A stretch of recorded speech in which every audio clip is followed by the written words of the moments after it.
Final గా ఒక చర్చ మనం ఫైనల్ గా మాట్లాడుకోవాల్సింది ఏంది తెలంగాణలో సచివాలయం పరిసర ప్రాంతాలు మనం చూస్తా ఉన్నాము.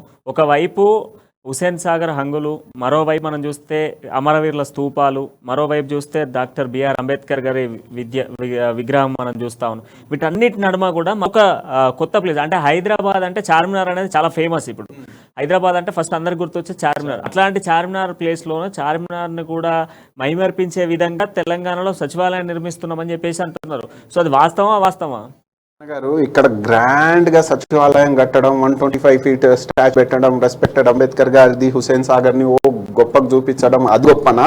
పేదరికం నుంచి జనాభాని పైకి తీసుకురావడం గొప్పనా? ఇన్ఫ్లేషన్ తక్కువ చేసి గ్యాస్ సిలిండర్ రేట్లు బీజేపీ తగ్గించి మళ్ళీ 500కి ఇవ్వడం గొప్పనా? లేకపోతే ఓబీసీ సమాజానికి, ఎస్సీ ఎస్టీ సమాజానికి ఆ సబ్ ప్లాన్లు ఏవైతే ఉన్నారో తీసేశారో ఆ టార్గెటెడ్ పాలసీస్ మళ్ళీ అందించడం గొప్పనా?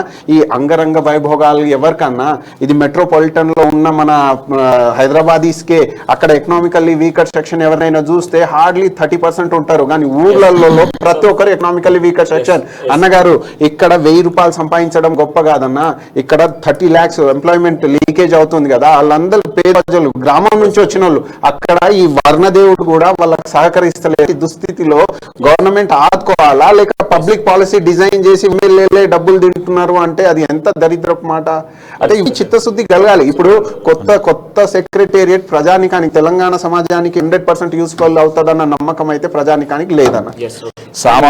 సామాన్య ప్రజలకు ఎప్పుడైతే అందుబాటులో వస్తుందా రాదా అనేది అనుమానం ఉంది. ఎందుకంటే ప్రగతి భవనం కట్టినప్పుడు రాజశేఖర్ రెడ్డి గారు ముఖ్యమంత్రి ఉన్నప్పుడు ప్రతి సామాన్యుడు మొత్తం ఉన్నటువంటి పాత జిల్లాలలో టోటల్ ఉమ్మడి ఆంధ్రప్రదేశ్ అంతా ఎప్పుడైనా ఏ క్షణమైనా ఆయన కలిసి ఆయన మొర విన్నవించుకునే అవకాశం ఉండే. కేసీఆర్ గారు వచ్చిన తర్వాత మెయిన్ రోడ్ కబ్జా అయిపోయి ముళ్ళ కంచెలతో నుండి మినిస్టర్లు తప్ప ఎమ్మెల్యేలకు కూడా అవకాశం మారిపోయింది ప్రగతి భవన్. నాకు ఏం ఆందోళన వ్యక్తం చేస్తున్నా బీజేపీ తరఫున అంటే 100% రేపు సామాన్యునికి ఈ కొత్త సచివాలయంలోకి ఎంట్రీ ఉండదు. కేవలం ఇవాళ భూమి పూజ చేసినాడు అంబేద్కర్ భవన్ అని శంకుస్థాపనలో పేరు పెట్టలే. మొన్న ఏదో ఓట్ల జిమ్మి కోసం అని చెప్పేసి దానికి పేరు పెట్టినందుకు నిజంగా కేసీఆర్ గారికి ధన్యవాదాలు.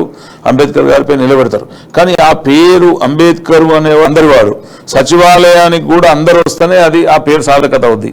కాకపోతే చెట్టు పేరు చెప్పి కాయలు అమ్ముకుంటా అంటే కుదరదు. రెండోది మేము ఏమంటున్నాం అంటే వీళ్ళు సెక్రటేరియట్ కట్టిరు, నిజంగా మన కిరీటంలో, తెలంగాణ కిరీటంలో అదొక మంచి డైమండ్ అనుకుందాం. కాకపోతే ఇవాళ నాకు ఆకలి అవుతుందండి. నాకు బంగారు పల్లెంలో అన్నం పెడితే నేను తినలేను, మట్టి పాత్రలు వేస్తే కూడా నేను అన్నం తింటాను, నాకు కడుపు నింపాలి. సో ప్రజల పాలన అనేది ఆ రకంగా లేదు. ఈ బంగారు పల్లెల్లో అన్నం పెట్టడం అనేది జరగదు, అది కాదు. కనుక మట్టి పల్లెంలో పాత్రలో అన్నం పెట్టి తెలంగాణ ప్రజలందరినీ ఆదుకోవాలి, మంచి ప్రజాస్వామ్య పాలన జరగాలని కోరుకుంటున్నాం.